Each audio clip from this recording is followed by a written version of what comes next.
رسوله اللهم صل على محمد وعلى آل محمد كما صليت على إبراهيم وعلى آل إبراهيم في العالمين إنك حميد مجيد وبارك على محمد وعلى آل محمد كما باركت على إبراهيم وعلى آل إبراهيم في العالمين إنك حميد مجيد. اللهم لا سهل إلا ما جعلته سهلا فاجعل بحولك وقوتك كل صعب علينا سهلا فإنك إن شئت جعلت الحزن سهلا. اللهم رب اشرح لي صدري اللهم رب اشرح لي صدري اللهم رب اشرح لي صدري ويسر لي أمري واحلل عقدة من لساني يفقهوا قولي. أما بعد، يا أيها الناس اتقوا ربكم الذي خلقكم من نفس واحدة وخلق منها زوجها وبث منهما رجالا كثيرا ونساء واتقوا الله الذي تساءلون به والأرحام إن الله كان عليكم رقيبا. ثم أما بعد. May Allah subhanahu wa ta'ala accept from all of you guys coming to pray Jumu'ah in this difficult time. May Allah heal the sick. A lot of people around us are afraid and scared to come to Jumu'ah and Jama'at. May Allah subhanahu wa ta'ala protect us, protect our families and our loved ones, and will always allow us to come to pray Jumu'ah and attend the masajid. Allahumma ameen. May Allah relieve the pain of the people around us and elevate their status and allow those who are sick to heal very quickly. Allahumma ameen. Sayyida Aisha radiallahu anha narrated, she said, لم أعقل أبوايا إلا وهما يدينان الدين. I grew up in a house that my parents were already practicing Islam. In other words, my parents became Muslim when I was very little or even before I was born. وكان النبي صلى الله عليه وسلم يأتينا طرفي النهار. And Nabi صلى الله عليه وسلم used to come to my father, to our house, طرفي النهار, in the beginning of the day, at the end of the day, to practice Quran with him, to read Quran with him. فلما اشتد إيذاء المشركين, when time became very difficult for the Muslim community was tortured and oppressed by the mushrikeen, the Prophet ﷺ allowed a group of people to migrate to Abyssinia. And Aisha radiallahu anha says, my father was among them. So my father decided, because of what he's facing, to migrate to Abyssinia. And as he's heading out of the city, he met a guy by the name of Abu Dukhana. He was from the elite of Quraysh. And he asked Abu Bakr radiallahu anhu, he said, where are you going? So Abu Bakr radiallahu anhu responded and said, I'm leaving my family and my house and my own city because of what's happening to us and to my friends, and I'm migrating. قال وكيف يخرجوك? How dare they kick you out of your own town? ومثلك لا يخرج ولا يخرج. And the people like you, they shall not be exiled out of their hometowns, kicked out, or they shouldn't even take a decide to leave. وكيف يخرجوك وأنت تقري الضيف وتصل الرحم وتحمل الكل وتعين على نوائب الحق. He said, how can they do this to a man who's very generous to his ضيف, to his guests, who helps the poor and the needy, and who supports the oppressed? He said, come back and I will give you my jiwar. Jiwar is an Arabic word that means my protection. So it was a thing at the time. Someone would seek the protection of someone from the higher ranks in society. So Abu Dughunna took Abu Bakr radiallahu anhu and went back to the elite of Quraysh, to the leaders of Quraysh. And he said, folks, إني قد أجرته. I am protecting Abu Bakr. So he's now under my protection. If anyone harms him, as if he is harming me. The leaders of Quraysh accepted. They said, we do accept your jawab under one condition. قُلْ لَهُ أَلَّا يَسْتَعْلِنْ بِالْقُرْآنِ. Tell him to not recite Quran out loud. If he wants to come back and stay safe and stay home and does his thing, we're fine with that. As long as he does not recite Quran out loud. That was the condition. Abu Dughana asked Abu Bakr, are you cool with that? He said yes. So he returned to his house, and now he is reciting and praying and everything at home. And then later on, Abu Bakr radiallahu anhu decided to go out to something like the backyard and begins to pray outside. And Aisha radiallahu anha, as she describes, and she says, وَكَانَ رَجُلًا بَكَّاءً. He was very emotional. He used to cry a lot. So good recitation with a lot of tadabbur, with emotions, it's very powerful, very effective. فَتَقَصَّفَ عَلَيْهِ أَبْنَاءُ الْمُشْرِكِينَ وَنِسَاؤُهُم. تقصف means like they would rush, they would fight to go near his house to listen to these astonishing words that he speaks, very effective, very strong. And the kids and the women of the mushrikeen would go and try to listen to what Abu Bakr as-Siddiq radiallahu anhu is reciting. That was early on in the beginning of the Islamic era. So the mushrikeen got concerned. To her words, she said, فَأَفْزَعَ ذَلِكَ سَادَةَ قُرَيْشٍ. This scared the leaders of Quraysh. And they came back to Abu Dughana and said, did we not agree that he will recite Quran in secret? He is not going to recite it out loud. Abu Dughana went to Abu Bakr. He said, you are causing me trouble. So you either stop reciting Quran out loud, or رُدَّ عَلَيَّ جِوَارِي, or give me back this kind of agreement, this protection. So you're on your own. فسيدنا أبو بكر رضي الله عنه قلب الأرض بجوار الله. Take it back, I'm on my own. And later on, he migrated to Medina with Nabi Sallallahu Alaihi Wasallam. Now, there's a question. Why were the mushrikeen so concerned not to hear the Quran at all? They did not want their women or their children to hear it. They used to distribute earbuds when people are coming to Mecca to do tawaf by the Kaaba or to do any business, and they tell them, like, put it in your ears if you hear any of the Muslim community reciting Quran out loud. Why were they so concerned not to listen? If they didn't believe, so they don't believe in the Quran. Why am I so concerned not to hear it to that level? And Allah, as He described them, as they say to each other, لا تسمعوا لهذا القرآن, do not listen to this Quran, and if it happens, even by mistake, وَالْغَوْ فِيهِ, then speak out loud. If it's happening around you, try to create some noise so no one can hear the Quran. Why is it the case? Sayyidina Nuh alayhi salam, as he described talking to his people, قال وإني كلما دعوتهم لتغفر لهم جعلوا أصابعهم في آذانهم واستغشوا ثيابهم وأصروا واستكبروا استكبارا. And every time I call them to hear your words, they would put their fingers in their ears and they would cover their faces and they insist, they are arrogant not to hear any word from the words of Allah. Again, why is it the case? Why do they care so much not to hear it?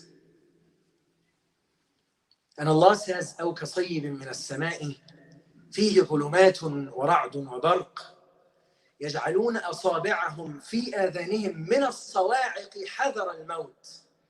Allah says, if someone, it's a metaphor, and some of the Mufassirin said this is about the Quran. When someone is standing under very heavy rain, and there's lightning and thunder and and darkness, and they are putting their hands, their fingers in their ears, avoiding the thunderclaps. The Mufassirun said these are the thunderclaps of the Quran. The Quran has some very powerful verses and very powerful words. When it hits the heart, it's like a thunderclap. It awakens people. And the mushrikeen understood this and knew that it is very powerful, to the point that they did not want to even hear it. Right? And Nabi Sallallahu Alaihi Wasallam was once reciting Surah Al-Najm close to the Kaaba, and it came to the very last verses of the surah.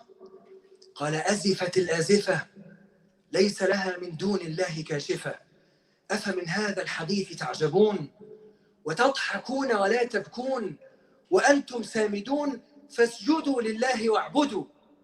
And then he made sujood, and the Muslim community made sujood, and all the kuffar around made sujood. It was that powerful. They're mushrikeen, they don't believe. It was that powerful to move them, to the point when they heard the command of submitting to Allah and make sujood, everyone bowed down.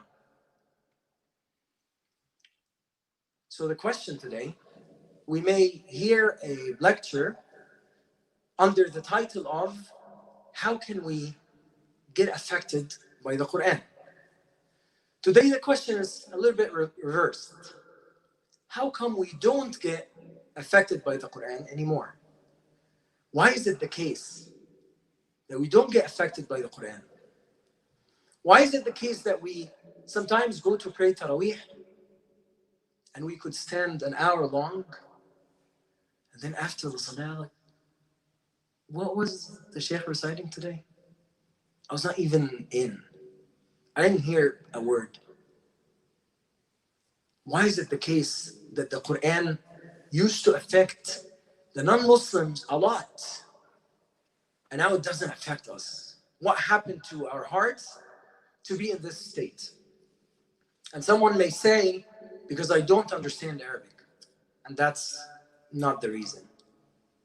Because those who understand Arabic are facing the same challenge. And those who understand Arabic know that sometimes the Quran affected our hearts more than other times. So why it was the case in certain times it was very effective and powerful, and other times in our lives it has no effect. And I'm sure many of us who live in America know this by experience, that those who don't understand Arabic at all would listen to the Quran and get very affected by it. Right? I was once in a flight when I was 18 years old, and a kid at the same age was sitting next to me. His name was Alex. We had a long conversation, and then I was playing some Quran in my iPod, and then he asked me, "What are you listening to?" I told him I'm listening to some Arabic stuff. He said, can I hear? I said, sure. And I gave him my headphones. And I was playing Surah Qaf by Mashari Rashid. And the way Mashari Rashid recites Surah Qaf is beautiful. So he took the earphones, he put it in his ears and listened for a couple of verses, and then he took it out and he said, "Who is singing?" I said, "Just finish it, I'll tell you later." He put it back, and then a few verses down, he took it out and he said, "Dude, it's burning. Who is singing?" I said, "Just finish it, I'll tell you after." And then again, he listened for another page or so, and then he took it out. He said, "It's burning my heart. I can't finish it." He said, like, something is happening here. But it is very powerful. So in an attempt to think about the reason, I am going to talk about one point. I think it's because we have bodies, minds, and souls. We feed our bodies with food and nutrition to live and grow. We feed our minds with reading, studying, thinking, etc. And what do we feed our souls with? That is the question of the time. Is there any spirituality that's happening in our days in an organized way? Do we read the Quran on a daily basis? Do we say adhkar on a daily basis? Or are we just filling our days with useless things? Even if it's halal though.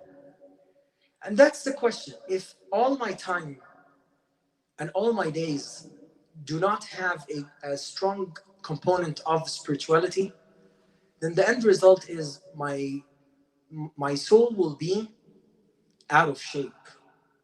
It's pretty much like eating unhealthy food for a very long time.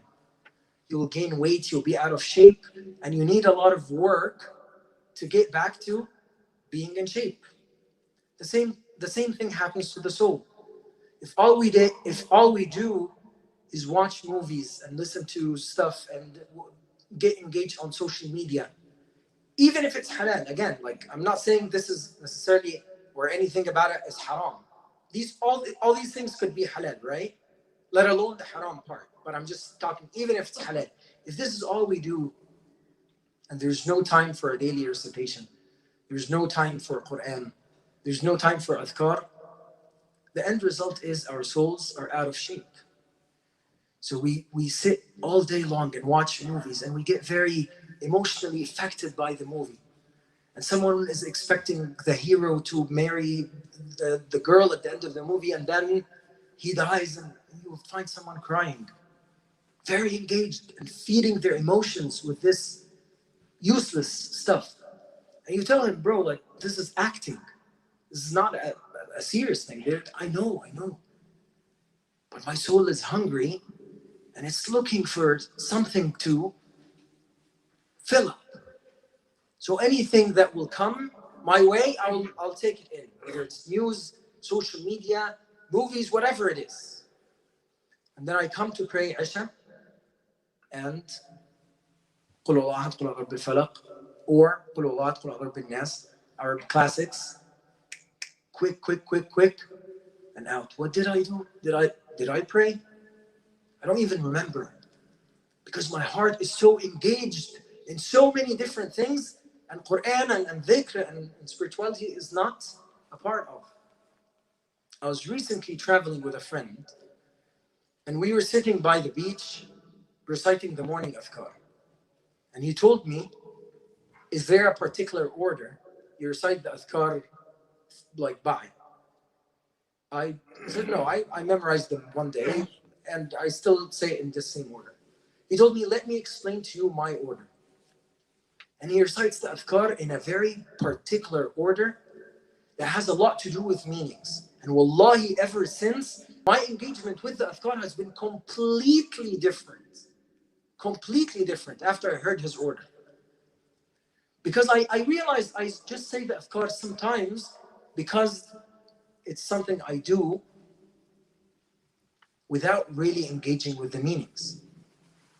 And then ever since, I'm trying to think, okay, maybe in the morning, I want to grab a chair, sit by the window, look at the sky, do some pondering, and recite the adhkar in his order. And his order makes a lot of sense to me. And it engaged with the meaning. اللهم ما أصبح لي من نعمة أو بأحد من خلقك فمنك وحدك لا شريك لك فلك الحمد ولك الشكر. If you say this in the morning with tafakkur and tadabbur and thinking of these meanings, your day will be different. If you have a wird of Quran that you recite every morning, your day will be different. Your heart will react differently to listening to the Quran. And we should have that. It could be 1 page a day. It could be half a page a day. But it needs to be something. And I know it's difficult. In all of us, myself included, we're all distracted by our phones. I wake up, first thing I do, I open my phone. Maybe there's an email or WhatsApp message, and immediately I get engaged in all of these things. Before I make my morning adhkar, or before I recite my Quran, or whatever it is. And it requires work, pretty much how if you're overweight and you're trying to lose weight, it requires work to get back in shape. It's as simple as that. 2 days ago, I sat in the morning, I made coffee, I put the Quran next to me, I was about to recite my wird, and then I looked in my phone. And I think 45 minutes later, I left that spot, and I did not read a verse. We get distracted. And what does it take? Jihad al-nafs, right? We have to work on our own nafs and practice and practice and practice. And some days it will work, some days it will not work. But if we don't do this practice, if we don't do these trials, the end result is I stand in Taraweeh, hour long, none of the verses that would move mountains and shake hearts affected me. None of the thunderclaps of the Quran hit my heart. Why? Because I've left these attempts and these trials a while ago. Last time I tried to recite Quran was last Ramadan. If this is the case, it's a problem.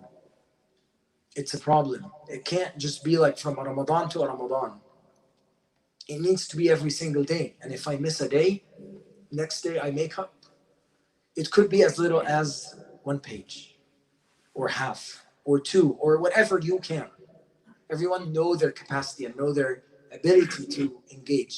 But without any, it's a problem. قولوا قولي هذا واستغفر الله لي ولكم.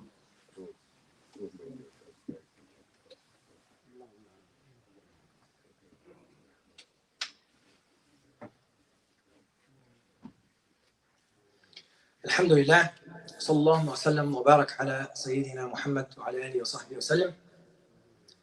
One trial that I tried before is to read the translation or the tafsir of the small verses or the small surahs that we typically tend to use in our daily prayers. So at least when I recite one short surah, at least I know the meanings of this. I'll give you an example. We'll conclude with that. Allah subhanahu wa ta'ala said, وَالْعَادِيَاتِ ضَبْحًا. Surah Al-Adiyat. Adiyat are the horses, and Dabh is the sound that the horse make when they run. So Allah now is engaging us in a scene. He's drawing a picture for us. He says when the horses are running, making this sound as they run fast. فَالْمُورِيَاتِ قَدْحًا. And then the horseshoes are hitting the rocks and sparking fire. فَالْمُغِيرَاتِ صُبْحًا. They are launching an attack in the dawn time, in the morning, like in the very beginning of the day. فَأَثَرْنَ بِهِ نَقْعًا. And they are creating this bubble of dust.